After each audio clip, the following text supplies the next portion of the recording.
BEd versus BTC की जो final decision आने वाली थी, जो केस हुई थी, उसकी जो फाइनल डिसीज़न है सुप्रीम कोर्ट के द्वारा, वो आज आ चुकी है। हालांकि इसकी कंप्लीट कॉपी जो है वो नहीं आई है, और भी जो बेसिस हैं जिस बेसिस पे डिसीज़न ली गई है वो आने वाली है।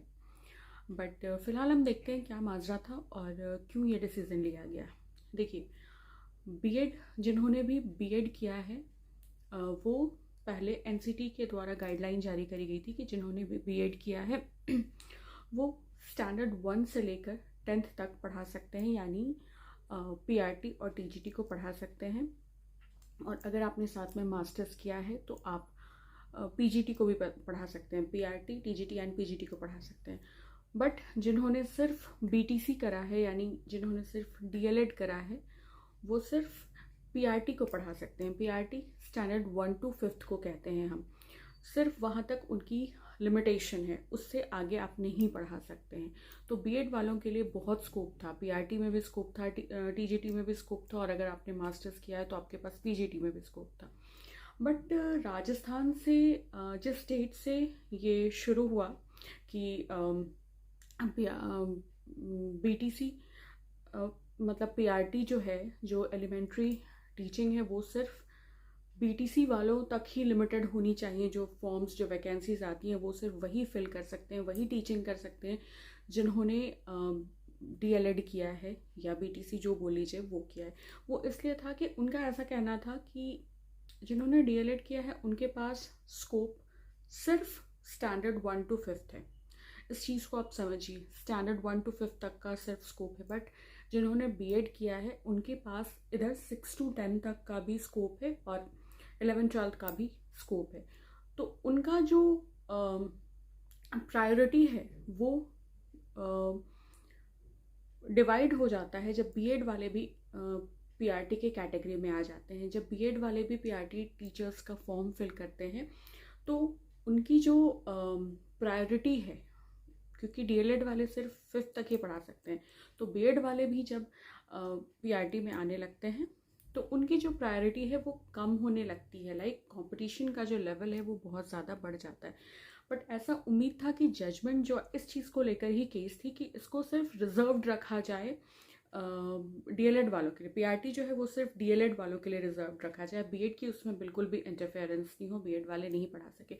और एक रीज़न और मैं आपको बताना चाहूँगी, क्योंकि जो फॉर्म्स, जो वैकेंसीज आती हैं वो एज़ कम्पेयर टू टीजीटी और पीजीटी पीआरटी में ज़्यादा आती हैं। बिकॉज पीआरटी लेवल पे बहुत टीचर्स की वैकेंसीज आती हैं, चाहे आप गवर्नमेंट स्कूल्स की बात कर लीजिए या प्राइवेट स्कूल्स की बात कर लीजिए, वैकेंसीज बहुत आती हैं। तो ये एक बहुत बड़ा प्लस पॉइंट था, एम्प्लॉयमेंट अपॉर्चुनिटी भी थी। और डीएलएड वाले जो लोग हैं, जो स्पेसिफिकली डीएलएड करके आए हैं, उनका कहना था कि हमने स्पेशलाइज्ड ट्रेनिंग ली है एलिमेंट्री एजुकेशन में, एलिमेंट्री टीचिंग के लिए, तो वो सिर्फ हमारे लिए रिजर्व्ड होना चाहिए। बीएड वालों के लिए और स्कोप है। तो बेसिकली जो क्लैश था वो इसी रीज़न की वजह से था। हालांकि जो मैं अभी आपको बता रही थी कि चांसेस, जो रिज़ल्ट सुप्रीम कोर्ट का जो डिसीज़न आने का चांसेस था वो ये था कि प्रायोरिटी दी जाएगी डीएलएड वालों को।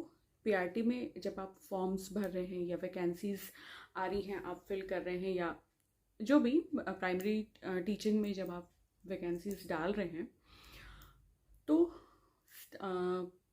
पहले उनको प्रायोरिटी दी जाएगी जिन्होंने डीएलएड किया है या बीटीसी किया है। जब उन्हें मेरिट बेसिस या जिस भी बेसिस या एग्जामिनेशन बेसिस पे सेलेक्ट कर लिया जाएगा, तो बाकी की जो सीट्स या वैकेंसीज बचेंगी उसमें बीएड वालों को भी शामिल किया जाएगा। प्रायोरिटी डीएलएड वालों को ही दिया जाएगा, but as an option BEd वालों को भी रखा जाएगा। और एनसीटी की भी स्टार्टिंग से गाइडलाइन यही थी कि बीएड वाले पढ़ा सकते हैं पीआरटी में। बट सुप्रीम कोर्ट के डिसीजन के अकॉर्डिंग, जैसा आप सभी जानते हैं, पीआरटी जो है क्लास 1 to 5 तक सिर्फ डीएलएड वालों के लिए ही रिजर्व रखा गया और बीएड वालों को बाहर कर दिया गया। आप 1 to 5 तक ना पढ़ा सकते हैं, ना फॉर्म फिल कर सकते हैं। इस वजह से बहुत सारी जो रिजल्ट्स हैं वो भी अवेटेड थी कि डिसीज़न आ जाए तो फिर वो सारी चीज़ें हों।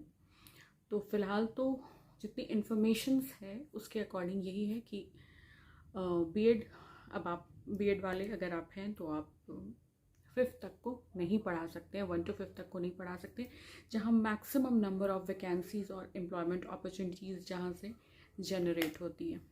ये एक, अगर ओवरऑल कंक्लूड करूँ मैं इस वीडियो को, तो बहुत ही डिसअपॉइंटिंग डिसीज़न बोलूँगी मैं। आप प्रायोरिटाइज भले कर सकते थे डीएलएड वालों को, बट आपको बीएड वालों को एज एन ऑप्शन रखना चाहिए था, वहाँ उन्हें भी कंसिडर करना चाहिए था कि, क्योंकि पहले तो एनसीटीई ने यही गाइडलाइन दिया था कि अगर आप बीएड करते हैं तो आप 1 to 10 तक पढ़ाने के लिए एलिजिबल हैं। तो आप बीच में इस तरीके से कंप्लीटली आउट कैसे कर सकते हैं, है ना। तो स्कोप भी आपका बहुत कम हो जाता है, 6 to 10 बचता है, सिर्फ टीजीटी बचता है आपके पास। अगर आपने बीएड किया है और साथ में मास्टर्स किया है तो अपर लेवल पे आप पढ़ा सकते हैं, यानी पीजीटी लेवल पे पढ़ा सकते हैं। तो जो सबसे ज़्यादा स्कोप वाली जो क्लासेस थी, जो सेक्शंस थी, वो बीएड स्टूडेंट वालों से, जिन्होंने सिर्फ बीएड किया है, उनसे बाहर निकल गई हैं। बहुत लोगों ने ये सोचकर ही बीएड कर लिया था कि अगर मैं बीएड करता हूँ या करती हूँ तो मुझे डीएलएड की कोई ज़रूरत ही नहीं है, 1 to 10 तक तो मैं कर सकता हूँ या कर सकती हूँ। बहुत बीएड वाले ऐसे भी होते हैं जो इसलिए भी बीएड करते हैं कि उन्हें प्राइमरी टीचिंग में ही इंटरेस्ट होती है, ये सोच के उन्होंने बीएड किया था कि डीएलएड ना करके बीएड ही कर लेते हैं, बिकॉज बीएड वाले भी तो पढ़ाते हैं पीआरटी में। बट क्योंकि बहुत लोगों को सिर्फ पीआरटी टीचिंग में इंटरेस्ट होती है, बट ये डिसीज़न काफ़ी ट्रबलसम लगा और काफ़ी एम्प्लॉयमेंट अपॉर्चुनिटीज़ इससे हैम्पर करेंगी जिन्होंने बीएड किया है उनके लिए।